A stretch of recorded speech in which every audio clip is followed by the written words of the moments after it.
भारत शक्ती मराठीच्या या आठवड्यातल्या सारांश कार्यक्रमात तुम्हा सगळ्या प्रेक्षकांचं पुन्हा एकदा मनपूर्वक स्वागत.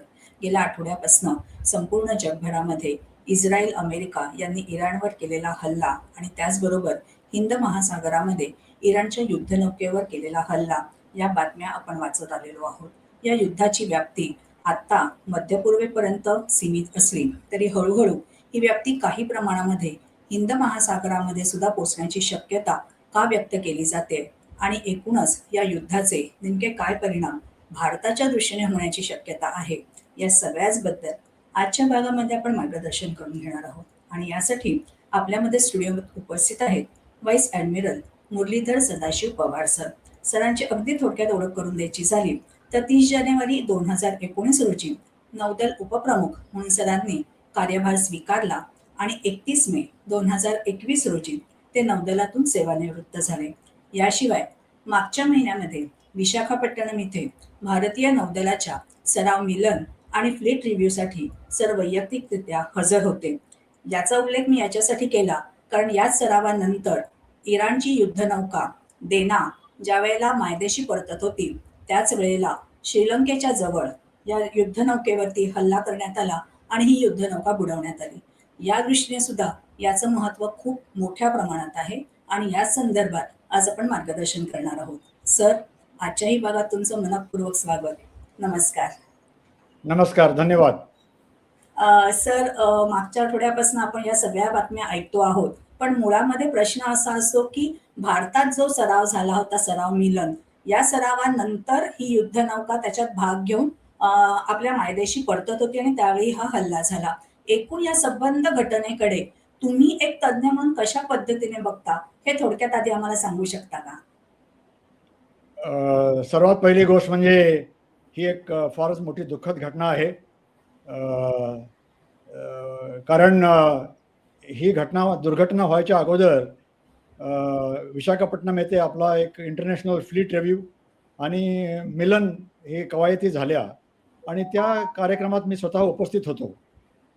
आणि सांगायचं म्हणजे या कार्यक्रमादरम्यान मी इराणचे जे नौसेना अध्यक्ष आहेत ॲडमिरल सहराम इराणी आणि त्यांचं डेलिगेशन यांच्यासोबत 19 तारखेला संध्याकाळी नोव्होटेल हॉटेल येथे त्यांच्याबरोबर भोजन केलं आणि आमची एक अर्धा तास एकमेकांबरोबर चर्चा झाली.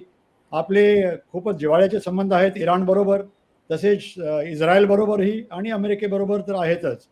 तर आणि विशेष म्हणजे या तिन्ही देशात मी स्वतः माझ्या नौसेनेतील सेवेच्या दरम्यान जाऊन आलेलो आहेत. माझे ह्या देशात मित्र आहेत नौसेनेत, ऑफकोर्स पर्सनल मित्र तर आहेतच, पण नौसेनेत. आणि इराणच्या या युद्धनौकेचे नौसैनिक विशाखापट्टणमच्या मेरीन ड्राईव्हवर 19 तारखेला इंटरनॅशनल सिटी परेडमध्ये त्यांचं प्लॅटून, त्यांचा बँड मार्चिंग करीत होता.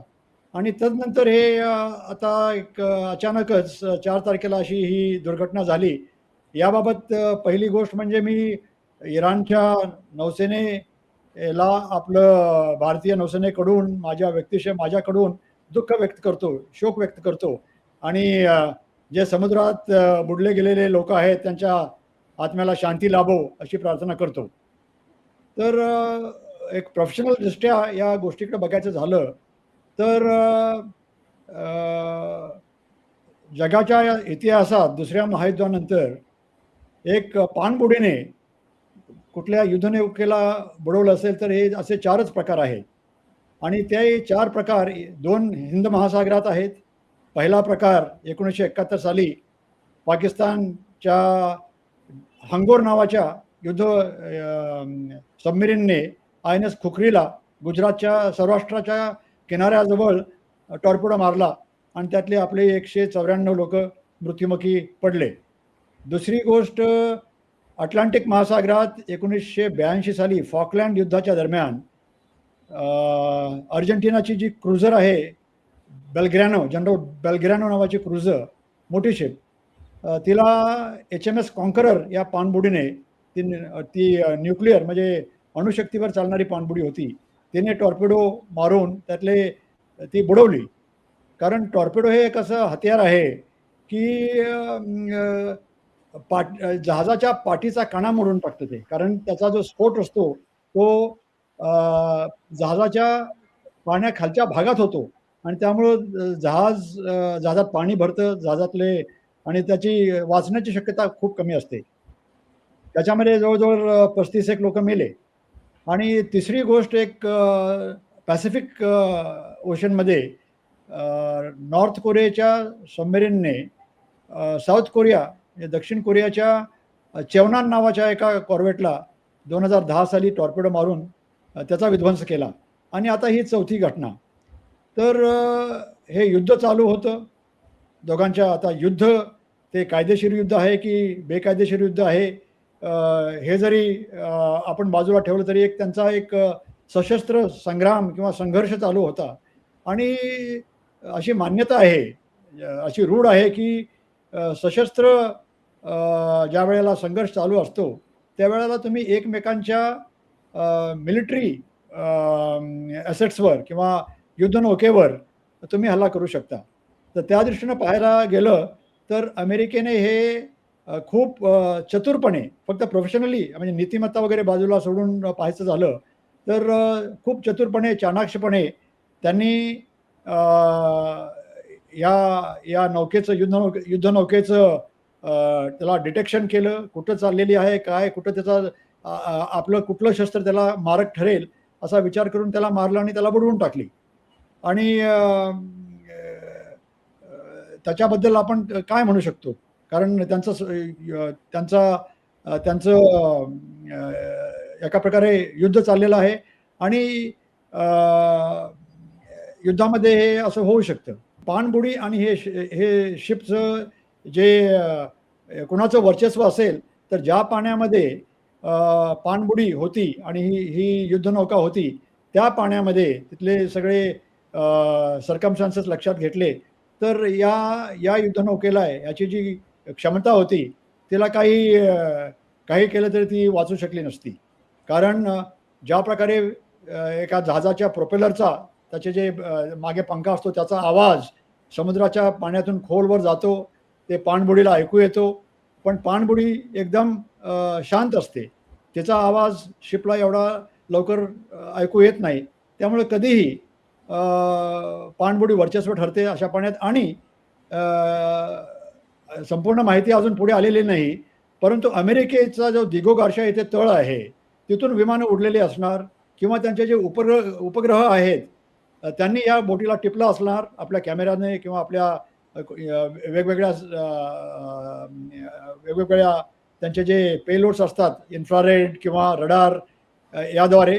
आणि हे सगळं याची सगळी माहिती त्या पाणबुडीला पाठवली असणार आणि मग पाणबुडी त्या जहाजाकडे गेली असेल आणि तिला मारलं असेल. असं एक सॅटेलाइट्स पुन्हा एअरक्राफ्ट आणि पाणबुडी ह्या सगळ्यांचं कम्युनिकेशनद्वारे त्याला सापळा रचून याला मारलेला आहे. असं नाही की ही पाणबुडी तिथे थांबली होती आणि हे जहाज तिकडे गेलं असं नाही. ही मोठी कारवाई अनेक दिवस चाललेली असणार आहे. सर या संदर्भामध्ये काही नियम आहेत का? म्हणजे संयुक्त राष्ट्र संघाने काही नियमावली तयार केलेली आहे का? की हल्ला कशा पद्धतीने व्हायला हवा किंवा हल्ला करताना नेमक्या कोणत्या गोष्टी लक्षात घ्यायला हव्यात याच्याबद्दल काही नियमावली असते का? आंतरराष्ट्रीय कायदा म्हणजे आपलं जे युनायटेड नेशन्स चार्टर आहे म्हणजे संयुक्त राष्ट्राची सनद आहे तो सर्वोच्च कायदा. ते जगाचं संविधान म्हणलं तरी चालेल. पण दुर्भाग्य असं आहे की त्या सिक्युरिटी सुरक्षा परिषद आहे संयुक्त राष्ट्राची त्याच्यामध्ये जे 5 कायमचे सदस्य आहेत जे अमेरिका, चीन, रशिया, फ्रान्स आणि इंग्लंड हे लोकच संयुक्त राष्ट्राच्या ज्या नियम आहेत कायदे आहेत त्यांचं उल्लंघन करतात आणि त्यांच्याकडे व्हिटो असल्यामुळं ते आपली मनमानी करू शकतात. आंतरराष्ट्रीय कायद्याचं बोलायचं झालं तर तिथे असं काही आपल्या सुप्रीम कोर्ट किंवा हायकोर्ट किंवा ट्रायब्युनल सारखं असं काही अंमलबजावणी ह्या कायद्याची अंमलबजावणी करणारा युनायटेड नेशन्स सिक्युरिटी काउन्सिल व्यतिरिक्त दुसरं कोणी नाही आहे. म्हणून एका प्रकारे बळी तो कानपिडी ज्याच्याकडे शक्ती तो मनमानी करतो असंच आपल्याला दिसून येतं. जर दुसऱ्या कुठल्या राष्ट्रांचे हितसंबंध त्यात असतील तर ती राष्ट्र संयुक्त राष्ट्र परिषदेकडे जाऊ शकतात, न्याय मागू शकतात वगैरे वगैरे. पण इथे आपण पाहतो की अमेरिकाच इन्व्हॉल्ड असल्यामुळे त्याची अंमलबजावणी कोण करणार? अमेरिकेला कोण सांगणार? एक नैतिक दबाव आणू शकतो, पण त्यांच्याकडे व्हिटो पॉवर असल्यामुळे ते काही म्हणजे त्याचा उपयोग नाही. कायदेच म्हणायचे झाले तर युनायटेड नेशन्सची जी जी जे आर्टिकल 2 आहे, त्याच्यामध्ये स्पष्ट लिहिलेलं आहे की तुम्ही आपापले जे भांडणं असतील, तुमचे काय वाटाघाटीच्या द्वारे किंवा डिप्लोमसीच्या द्वारे ते तुम्ही त्याचं त्याचं उत्तर शोधा. एकमेकावर हल्ला करू नका. दुसरी गोष्ट आहे की फोर्स म्हणजे सशस्त्र शस्त्र उगारण्यास तुम्हाला त्याच्यामध्ये सुविधा नाही आहे, करू शकत नाही कुठलाही देश कुठल्याही देशावर. एकच एक्सेप्शन आहे आर्टिकल 51 जे 51 कलम आहे, त्याच्यामध्ये राईट ऑफ सेल्फ डिफेन्स आहे. म्हणजे स्वरक्षणासाठी तुम्ही कुणावर शस्त्र उगारू शकता. तर हे शस्त्र उगारताना सुद्धा त्याचे काही नियम आहेत. हे कुणीही अशी मनमानी करू शकत नाही. या संदर्भातला कायदा आहे तो खूप खूप म्हणजे 1837 पासून रूढ झालेला आहे की एक कॅरोलिन इन्सिडेंट म्हणून एक आंतरराष्ट्रीय कायद्यात एक प्रसिद्ध इन्सिडेंट आहे. 1837 साली ब्रिटिश नॉर्थ अमेरिका म्हणजे आता जो कॅनडा आहे तिथे उठाव झाला होता आणि ब्रिटिश सैनिक त्या उठावातल्या माणसांना धरत होते. ते सैनिक पळून गेले नायगरा नदीच्या पलीकडे अमेरिकेकडे आणि कॅरोलिन नावाच्या एका जहाजावर ते जाऊन बसले. तर ती अमेरिकेच्या बाजूला ती बोट होती, तरीही हे ब्रिटिश सरकारचे सैनिक तिकडे जाऊन त्या बोटीला ताब्यात घेतलं, त्याला आग लावली आणि आपण आता ते पर्यटनाचं स्थळ आहे बघा नायगरा फॉल्स, तिकडे त्याला ते नदीतून ढकलून दिली. युद्ध संपल्यानंतर त्याच्यात वाटाघाटी झाल्या आणि एक त्यातनं निष्कर्ष असा निघाला की सेल्फ डिफेन्स म्हणजे काय, तुमच्याकडं इमिनेंट म्हणजे लगेचच तुमच्यावर हल्ला होणार असेल आणि तो असा हल्ला असेल की तुम्ही खूप मोठ्या संकटाचा सामना तुम्हाला करावा लागेल आणि तुमच्याकडे दुसरं काहीही उत्तर नाही त्याला, तर तुम्ही शस्त्र उगारू शकता. तर या संदर्भात बघायचं झालं तर या बोटीवर हल्ला केला त्यावेळेला मला नाही वाटत की ही बोट त्या पाणबुडीला असं काही इमिनेंट म्हणजे ताबडतोब असं काहीतरी संकट दाखवत होती. तर या दृष्टीनं पाहायचं झालं तर हा पाणबुडीने याला मारलेलं निरर्थक आहे आणि हे जे संपूर्ण युद्धच आहे एका दृष्टीनं याला संयुक्त राष्ट्र परिषदेची किंवा जनरल असेंब्लीची संमती नाही. हे अमेरिकेने आणि इस्रायलने स्वतःच्या मनमानीने हे युद्ध सुरू केलेलं आहे. तर जिथे युद्धच गैर आहे तिथे त्यानंतर बाकी सगळ्या घडामोडी होणाऱ्या गैरच म्हणू आपण. आणि यातला दुसरा नियम मध्ये म्हणजे कोणत्याही देशाची जी टेरिटोरियल वॉटर्स आहे म्हणजे त्यांची जी 12 नॉटिकल मैल म्हणजे जवळजवळ 20 किलोमीटर सागरी तटापासून जी पाण्याचा भाग आहे त्या भागात तुम्ही हे आक्रमण करू शकत नाही. फक्त तुम्ही ती सीमा ओलांडल्यानंतरच त्याच्यावर आक्रमण करू शकता. आणि त्या दृष्टीने पाहायला गेलं तर जिथे हे आक्रमण झालं अमेरिकेच्या पाणबुडीकडून ते 20 नॉटिकल माईल गाल नावाच्या श्रीलंकेच्या शहरापासून पश्चिमेला आहे आणि ते तिथे त्याचा अटॅक करू शकतात. ते हाच कायदा आहे.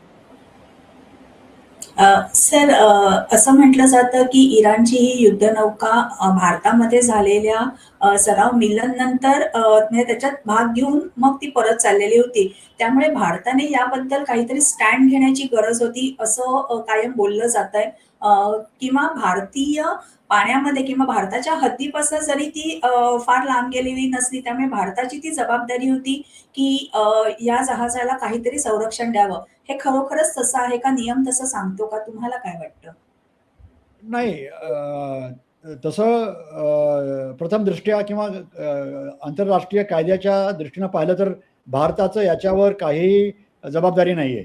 कारण युद्ध नको व्हायला आपण सर्व प्रश्न शांतीच्या मार्गाने सोडवावेत असे आपल्या सरकारनं एक प्रेस रिलीज दिलेला आहे आणि वेळोवेळी आता अलीकडेच 2-3 दिवसापूर्वी रेझिना डायलॉग झाला दिल्लीमध्ये.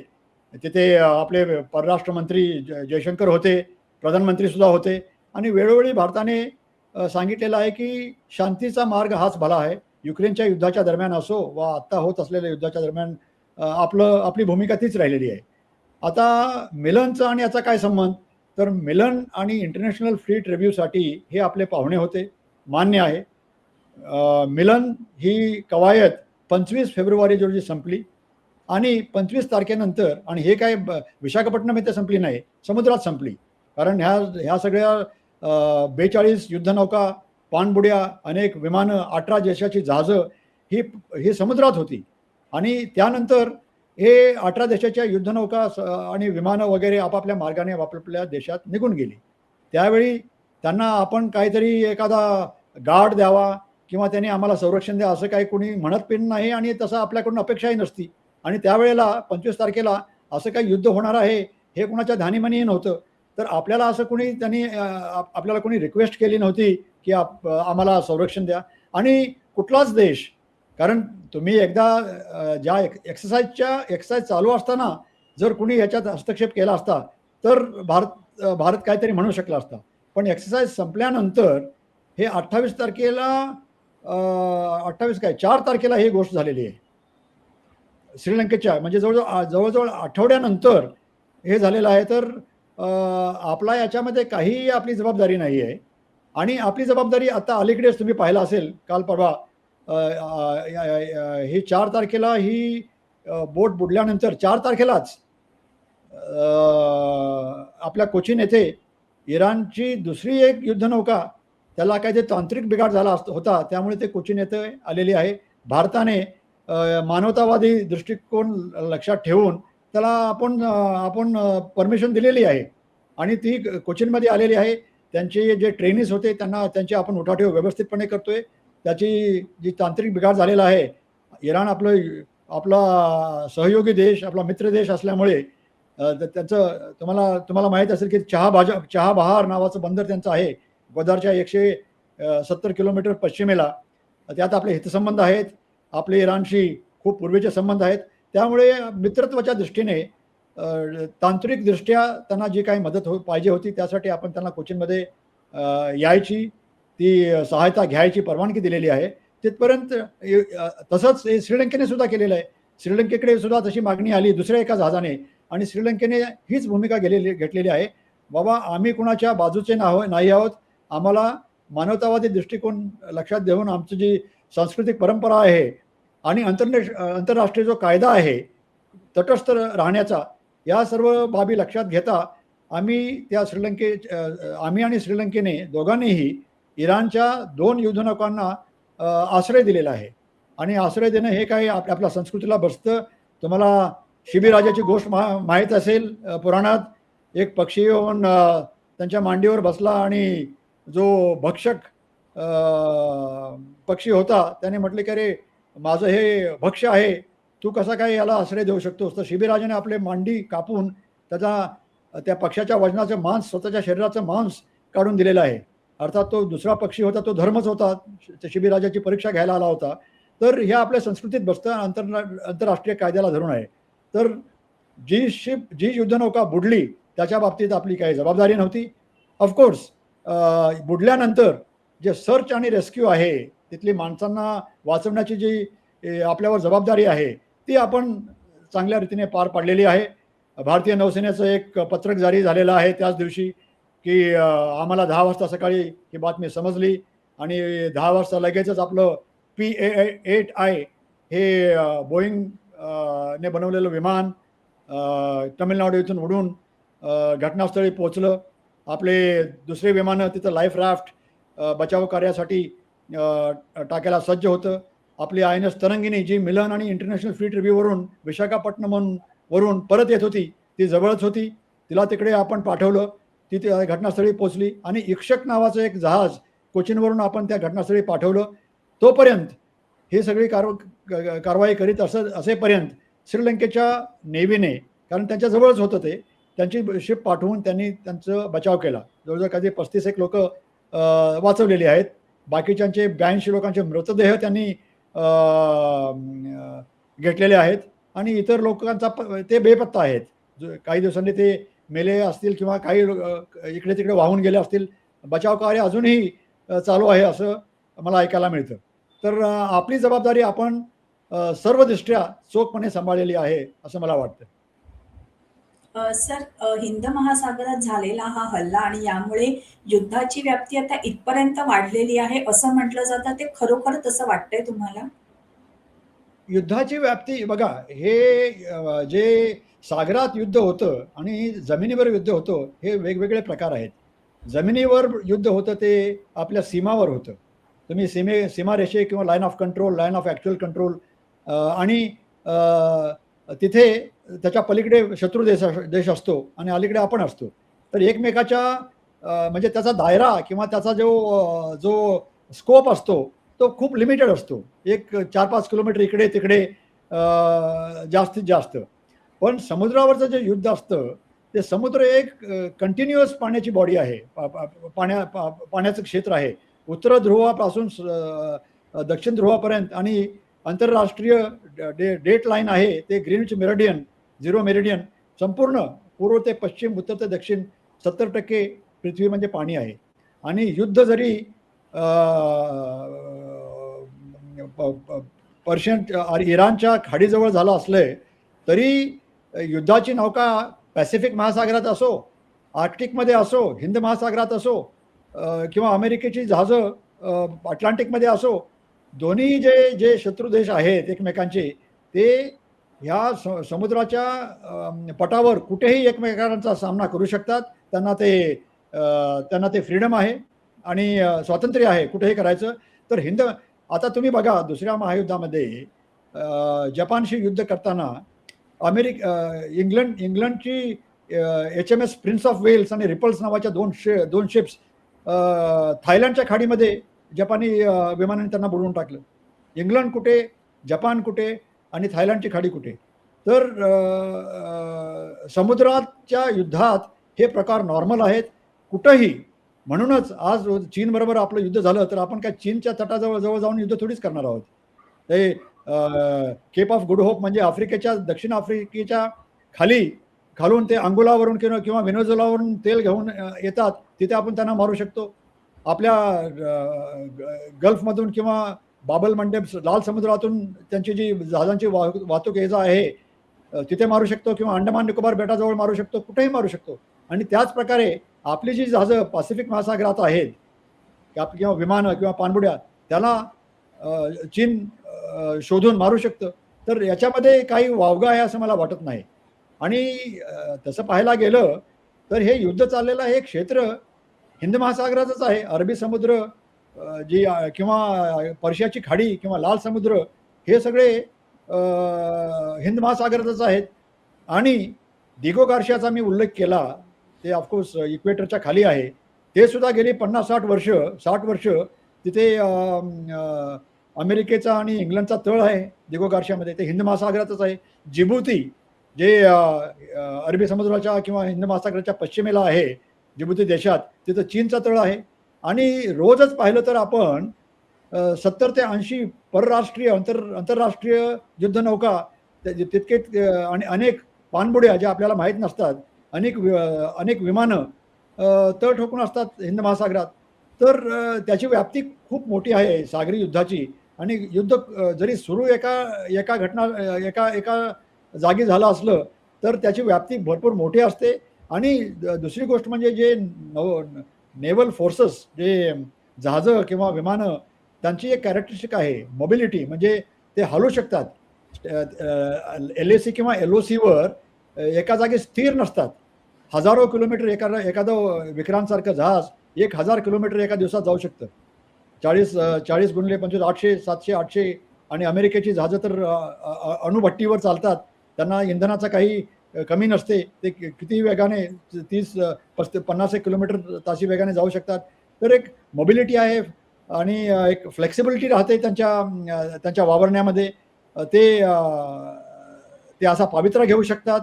ते खूप लांब जाऊ शकतात, त्यांच्याकडे इंधन असतं, त्यांच्याकडे मारा करणारी खूप लांब पल्ल्याची मिसाईल असतात, त्यांच्यावर विमानं असतात, ती विमानं शेकडो किलोमीटर दूर मारा करू शकतात आणि त्या विमानात सुद्धा आणखीन मिसाईल असतात, क्षेपणास्त्र असतात. तर समुद्री युद्धाचा जो क्षेत्र आहे, व्याप्ती आहे, ती खूप मोठी आहे. त्याला तुम्ही एका खाडीमध्ये किंवा एखाद्या बंदरात अडकून ठेवू शकत नाही. सर, होर्मुझचा सामुद्रधुनी या सगळ्या युद्धाच्या प्रसंगामुळे बंद करण्यात आलेली आहे आणि तेलाचा जो व्यापार आहे तो जवळपास 70% व्यापाराची जहाजं इकडनंच या सामुद्रधुनीतनं प्रवास करतात असं म्हटलं जातं. त्यामुळे ही सामुद्रधुनी बंद झाल्यामुळे जागतिक स्तरावरती आणि विशेषतः भारताला याचा काय फटका बसणार आहे? आणि सगळ्यात महत्त्वाचं म्हणजे चाबहार बंदराचा तुम्ही उल्लेख केला, जे भारत आता सध्या तिथला कारभार बघता आहे. तर इराण बरोबर असलेल्या संबंधांवरती याचा काही परिणाम होण्याची शक्यता आहे का? तुम्ही खूप प्रश्न विचारलेले आहेत आणि मी उत्तरं देतो आणि कुठे विसरलो तर पुन्हा मला त्याचं लक्षात आणून द्या. पहिली गोष्ट म्हणजे होर्मुझ. होर्मुझ हे एक बेट आहे आणि तिथं होर्मुझ ची जी जे स्ट्रेट आहे, स्ट्रेटला आता मराठीत काय म्हणतात मला माहित नाही. होर्मुझ एक स्ट्रेट म्हणजे एक एक बाजीप्रभू देशपांडेंनी जी पवनखिंड लढवली होती, त्या प्रकारे समुद्रात असणारी एक खिंड म्हणा. म्हणजे एक एक नॅरो छोटीशी वाट, ही वाट दोन समुद्रांना किंवा दोन दोन दोन सागरांना जोडते. असे जवळ-जवळ 100 आत 100 जास्त अशा निमुळत्या वाटी आहेत जगाच्या समुद्रात. अ, अ, आणि त्यातल्या महत्त्वाच्या म्हणजे आपल्या हिंद महासागरातच पूर्वेकडून आणि पश्चिमेकडून येणाऱ्या खूप महत्त्वाच्या अशा वाटा आहेत. मलाका स्ट्रेट आहे सिंगापूरजवळ आणि पुन्हा सुंडा स्ट्रेट आहे इंडोनेशियामध्ये, लॉम्बॉक स्ट्रेट आहे, पुन्हा दक्षिणेकडे ओम्बाय वेटार स्ट्रेट आहे आणि पश्चिमेकडे बाबल मंडेब, जिथे येमेन आणि हुती देश आहे, तिथे बाबल मंडेब आहेत, जो जो लाल समुद्र आणि हिंद महासागराला जोडतो. पुन्हा आपली होर्मुझची ही जी वाट आहे, स्ट्रेट ऑफ होर्मुझ आहे, अशी वाट आहे. याच्या व्यतिरिक्त आपण युक्रेन आणि रशियाच्या युद्धात ब्लॅक सीमध्ये काळ्या समुद्रात जाण्यासाठी डार्डनल्स आणि बॉस्फरस नावाच्या 2 स्ट्रेट्स आहेत, जे टर्की हा देश कंट्रोल करतो. तर या स्ट्रेटमधून ये जा करण्यासाठी आंतरराष्ट्रीय कायदे आहेत. त्यात United Nations convention on law of the sea 1982 साली हा जो कायदा आहे, संयुक्त राष्ट्राचा हे एग्रीमेंट आहे आणि सर्व देश जगातील बहुतेक त्याचे सिग्नेटरीज आहेत, त्यांनी सह्या केलेल्या आहेत. यात महत्त्वाचं म्हणजे अमेरिकेने याच्यावर सही केलेली नाही आहे काय या या या एग्रीमेंटबरोबर आणि ते बहुतांश त्याला फॉलो करतात, त्याला मानतात आणि ज्या वेळेला त्यांना पचनी पडत नाही त्यावेळेला ते मानत नाहीत. आणि चीनने सही केली असली तरी तो आपले भाऊशाली किंवा बलदंड नौसेना दाखवून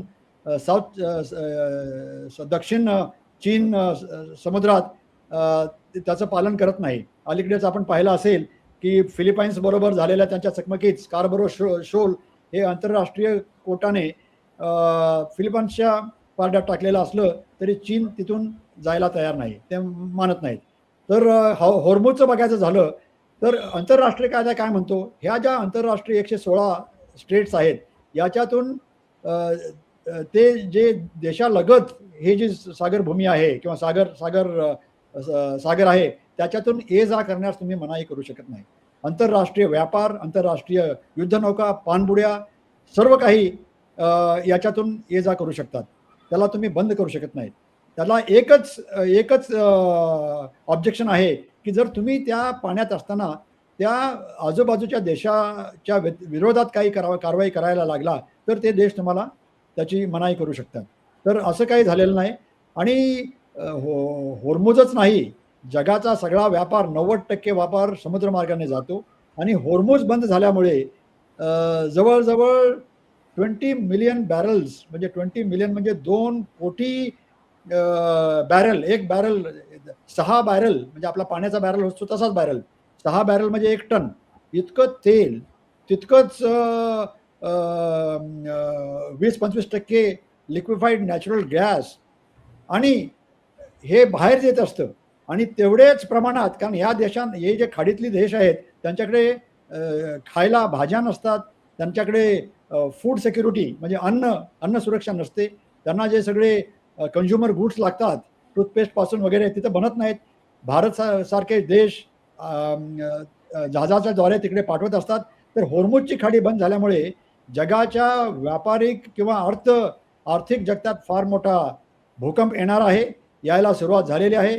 $65 प्रति बॅरलपासून आता 83-84 बॅरल, आजचे रेट मला माहीत नाहीत. आणि युद्ध असंच चालू राहिलं तर ते 100, 120, $150 प्रति बॅरल अशी किंमत जाऊ शकेल. याचा फटका सगळ्याच जगाला बसणार आहे. आणि हा फटका बसू नये म्हणून काही मार्ग या देशांनी शोधलेले आहेत. सौदी अरेबियाने ईस्ट वेस्ट 1200 किलोमीटर पाईपलाईन केलेली आहे. पूर्वेकडून जे खाडीतून अरामको नावाची जी रिफायनरी आहे तिथून 1200 किलोमीटर 48 इंच म्हणजे 4 फूट डायमीटरची पाईपलाईन केलेली आहे त्यांनी. ती यानबू नावाचं लाल समुद्रात त्यांचं बंदर आहे, तिथे जहाजं भरू शकतात. तिथून ते आता होतींनी सुद्धा ते बाबल मंडेब स्ट्रेट बंद करून टाकलेली आहेत. तर तिकडून सुद्धा बाहेर काय येऊ शकत नाही. तिकडून जर काय जायचं असेल तर सुएझच्या मार्गाने जाऊ शकतं. सुएझमध्ये मोठी जहाजं बसू शकत नाहीत त्यांना. तर इजिप्तने पण एक पाईपलाईन केलेली आहे लाल समुद्रापासून काय म्हणतात सुमेद म्हणजे सुएझपासून ते मेडिटेरेनियनपर्यंत एक पाईपलाईन केलेली आहे. तर पण या पाईपलाईनची क्षमता खूप कमी आहे आणि कितीही पाईपलाईन केल्या तरी जो फटका बसणार आहे तो बसणारच आहे. हे झालं होर्मुझचं. दुसरं काय विचारलं होतं? बंदर अब्बासचं तुम्ही विचारलं होतं. चाबहार बंदराचं महत्व भारताच्या दृष्टीने. मी बंदर अब्बास म्हटलो. मी बंदर अब्बासला गेलो होतो 1992 साली, 92-93 साली. आणि इराणी लोकांनी आमची चांगली उठाठेव केली होती. आणि चहाबहार जे आपलं एक international north south transit corridor आहे, उत्तर दक्षिण एक ट्रान्झिट रहदारीचा रस्ता, असं एक म्हणजे मुंबईपासून मॉस्कोपर्यंत व्यापाराच्या दृष्टीने हा म्हणजे खूप जुना आहे. बेल्ट अँड रोड इनिशिएटिव्ह चीनचा आहे. त्याच्याही अगोदर किंवा आता India, middle east, Europe, Israel, Europe असे जे कॉरिडॉर G20च्या दरम्यान घोषणा केली त्याच्याही पूर्वीचा हे international north south transit corridor आहे. त्याचा चहाबहार आणि बंदर अब्बास हे मुख्य बंदर आहेत इराणमध्ये. म्हणजे भारतातून ते चहाबहारला जाणार आणि चहाबहार किंवा बंदर अब्बासपासून ते मॉस्कोपर्यंत जाणार. आणि चहाबहार एवढ्यासाठी महत्त्वाचं आहे की पाकिस्तान आपल्याला अफगाणिस्तानमध्ये किंवा मध्य आशियातील जे देश आहेत, कझाकस्तान असो, उझबेकिस्तान, तुर्कमेनिस्तान यासारखे देश आहेत, यांच्यापर्यंत पोचायला आपल्याला पाकिस्तान रस्ता देत नाही. त्यामुळे चहाबहारमध्ये आपण मोठ्या प्रमाणात पैसे गुंतवले असून तिथे आपण एक हार्बर तयार केलेला आहे आणि तिथून आपण अफगाणिस्तानला अन्न आणि इतर सहाय्य पुरवतो. तर चहाबहार आपल्या दृष्टीनं महत्त्वाचं आहे. अलीकडेच ट्रम्प साहेबांनी त्याच्यावर निर्बंध घातलेले आहेत, पण ते जूनपर्यंत आपल्या निर्बंधाच्या ते बाहेर आहे. पण यथावकाश ते निर्बंध लागू झाल्यानंतर आपल्याला ते वापरता येणार नाही आणि वापरले तर त्याची किंमत आपल्याला मोजावी लागेल. तर चहाबहार हे महत्त्वाचं आहे आणि आज नाही तर उद्या आपण त्याचा उपयोग करू. हे युद्ध काय कायमचं राहणार नाही आणि इराण आपलं कौतुक करेल. त्यांच्या जहाजाला आपण आश्रय दिला आहे. आपण त्यांच्या विरुद्ध काही बोलत नाही आहोत. आपले संबंध त्यांच्याशी जुने आहेत आणि आपली काय मजबुरी आहे हे ते परिपूर्ण पद्धतीने ते जाणून आहेत. आणि अनेक लोक अनेक सोशल मीडियावर वल्गना करतात की असं करायला पाहिजे होतं, तसं करायला पाहिजे होतं. सर्वात मोठा धर्म राजकर्त्यांचा, कर्तव्य करणाऱ्या पुरुषांचा किंवा व्यक्तीचा, की आपली जी प्रजा आहे त्यांचं हित कशात आहे, बहुजनांचं हित कशात आहे. ते शांती पर्वात भीष्माने सांगितलं आहे, सत्यम वद धर्मम चर, सत्य बोला आणि धर्माने चाला.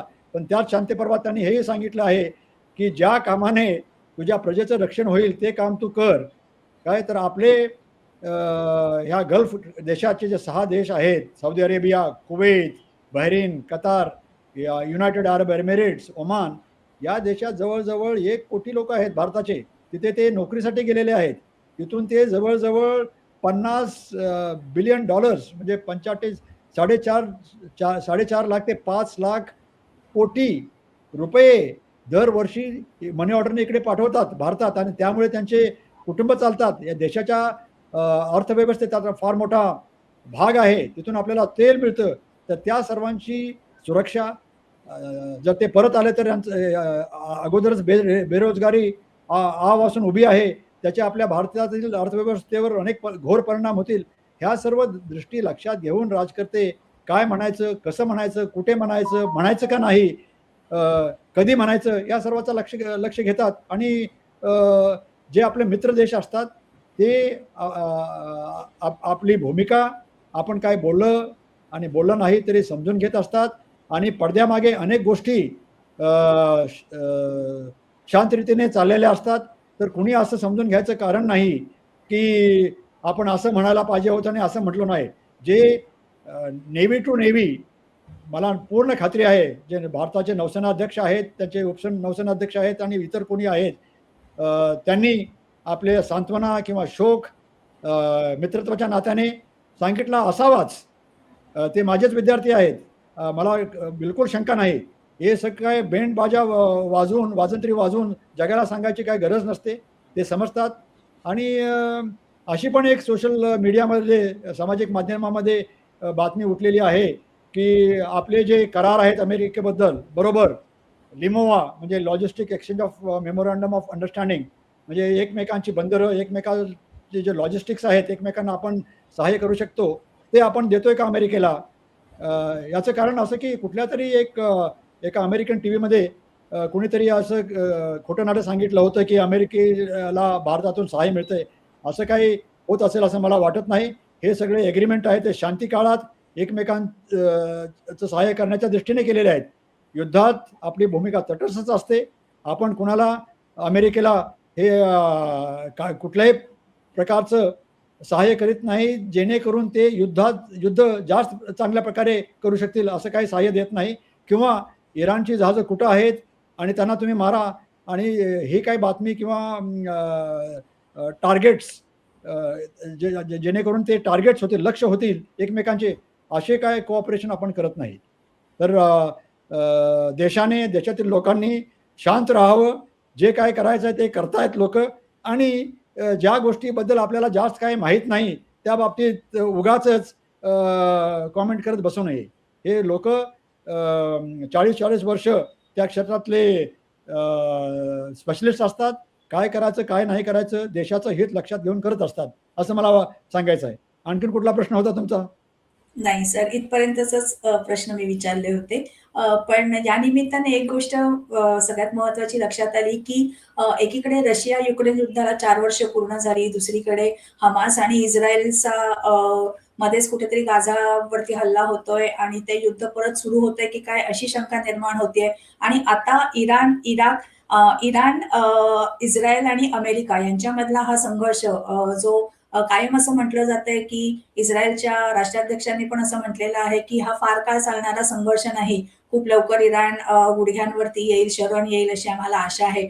पण तरी सुद्धा या निमित्ताने खूप वेगवेगळ्या मुद्द्यांवरची माहिती जी तुम्ही या कार्यक्रमातून आपल्या प्रेक्षकांना दिलेली आहे, या माहितीवरती प्रेक्षक नक्कीच विचार करतील. आणि शेवटचा जो मुद्दा होता की ज्याच्याबद्दल आपल्याला काही माहिती नाही त्याच्यावरती मतप्रदर्शन करण्यापेक्षा राज्यकर्त्यांवरती ही जबाबदारी सोडणं हे कधीही चांगलं. हा संदेश सुद्धा खूप महत्वाचा होता. कारण सोशल मीडियावरती सध्या ज्या पद्धतीचे संदेश प्रसारित केले जात आहेत, त्यामुळे तर ही गोष्ट जास्त मोठ्या पद्धतीने अधोरेखित करावी असं मला नक्कीच वाटतं. पण या निमित्ताने जी काही माहिती मिळाली या सगळ्या माहितीसाठी सगळ्या प्रेक्षकांकडनं आणि व्यक्तिशः माझ्याकडनं खूप खूप धन्यवाद सर.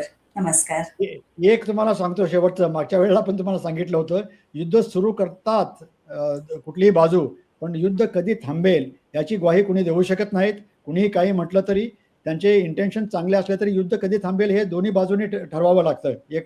आणि दुसरी आणि महत्त्वाची बाब म्हणजे युद्ध लवकर थांबावं यातच भारताचं हित आहे, जगाचं हित आहे आणि लवकर थांबेल अशी आशा करतो. आणि ही संधी दिल्याबद्दल मी आपले आभार व्यक्त करतो. जय हिंद. धन्यवाद सर. धन्यवाद. जय हिंद सर.